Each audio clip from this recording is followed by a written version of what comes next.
3 tyre layer પદ્ધતિથી કરી શક પાડીની ઉપર અને વેલા રૂપે અને આ બાજુ અમે વેલા એટલે જે આપણે વાલોડ આવે એનું વાવેતર કરી છે અને જે આંતરપાક તરીકે અમે પાલક અને બધાનું વાવેતર કરેલું છે।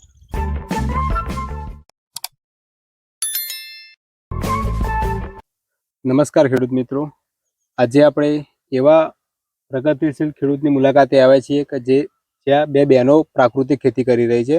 અત્યારે આપણે જોવા જઈએ તો લોકો ખેતી છોડીને દૂર ભાગી રહ્યા છે અને ખેતી પણ ના છૂટકે કરી રહ્યા છે। તો અત્યારે આ બે બહેનો પોતે પ્રાકૃતિક ખેતી કરી રહી છે, પોતે જાતે વેચાણ કરી રહ્યા છે અને એના માટેના જે પણ જીવામૃત છે, ઘન જીવામૃત છે, જાતે બનાવી રહ્યા છે।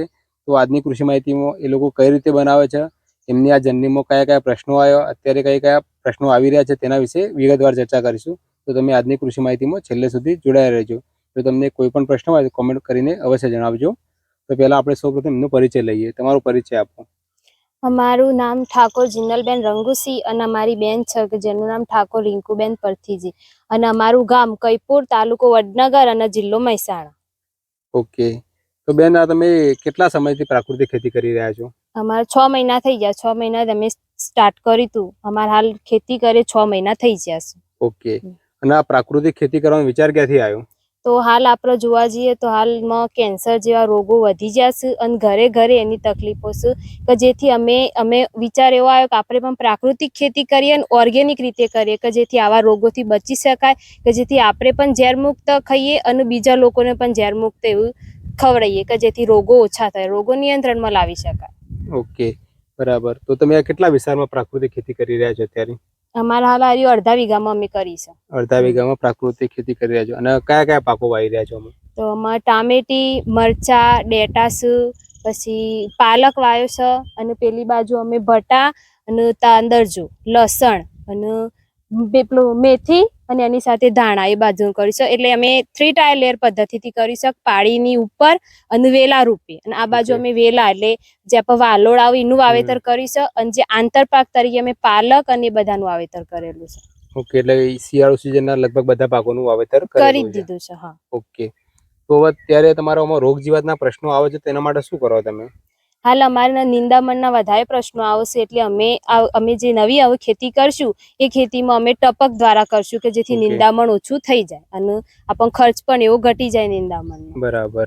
અને અત્યારે જે પણ રોગ જીવાતના પ્રશ્નો આવી રહ્યા છે તેના માટે દવાનો છંટકાવ ક્યાંથી લાવો છો અથવા બહારથી લાવો છો, જાતે બનાવો છો? ના, અમે ઘરે જાતે જ બનાવીએ છીએ। જે પંચપર્ણી છે, અગ્નિ અસ્ત્ર છે, જીવામૃત અને ગૌકૃપામૃત બેક્ટેરિયા અમે ઘરે જ બનાવીએ છીએ અને એનો દર અઠવાડિયે અને પિયત સાથે અમે છંટકાવ પણ કરીએ છીએ, પિયત સાથે આપીએ છીએ પણ જેથી રોગનું નિયંત્રણ લાવી શકાય। ઓકે, રિઝલ્ટ કેવું મળી રહેશે ને? હા, 100% રિઝલ્ટ મળી રહેશે। જેમાં જૈવિક અમે ખાતર ને દવાઓ બનાવીશું 100% રિઝલ્ટ અમને મળી રહે। બરાબર। ઓકે, તો તમે જે પણ બધું શાકભાજીનું વાવેતર કરો છો એનું વેચાણ ક્યાં કરો છો? અમે વેચાણ અમારે જે વડનગરનું જે બજાર છે આપણે શાકભાજીનું એ માર્કેટમાં અને અમારી પોતાની દુકાન છે ગામમાં એમાં પણ વેચાણ કરીએ છીએ જેથી બધા લોકો સુધી ઓર્ગેનિક શાકભાજી એવી મળી રહે અને ઓર્ગેનિક બધા વ્યક્તિઓ ખાય એવો અમારો ઉદ્દેશ છે, હેતુ છે। ગામમાં બધું વેચાણ થઈ જાય છે? હા, બધું વેચાણ થઈ જાય। બરાબર। તમને શું લાગે છે ભવિષ્યમાં પ્રાકૃતિક ખેતી કેવો ક્રેઝ આવશે?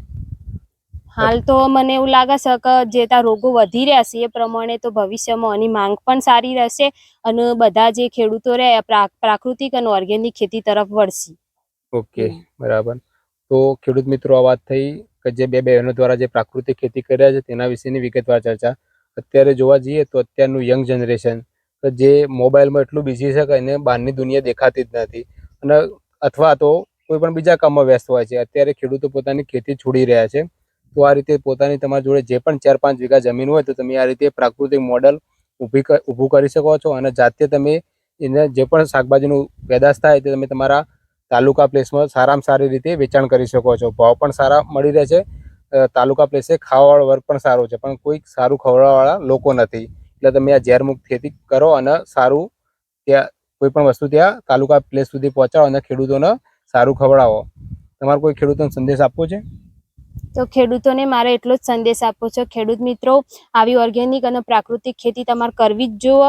તમે લોકો માટે નહીં પણ તમારા પોતાનું સ્વાસ્થ્ય જળવાઈ રહે એ માટે તમારે જરૂરથી ઓર્ગેનિક શાકભાજીનું તો વાવેતર કરવું જ જુઓ અને ભવિષ્યમાં પણ આની માંગ બની રહેશે તો તમારે આનું વાવેતર જરૂરથી કરવું જોઈએ। ઓકે, તો જે અત્યારે જોઈ રહ્યા છે ખેડૂત મિત્રો એમને પણ એક અપીલ છે કે તમે આ રીતે પ્રાકૃતિક ખેડૂતો ખેતી કરતા હોય તેમની પાસેની જે પણ પેદાશ હોય તે ખરીદવાનો આગ્રહ રાખો, જેથી ખેડૂત આપણો ખેતી કરતો થશે અને આપણો દેશ આગળ આવશે. આભાર. જય જવાન, જય કિસાન.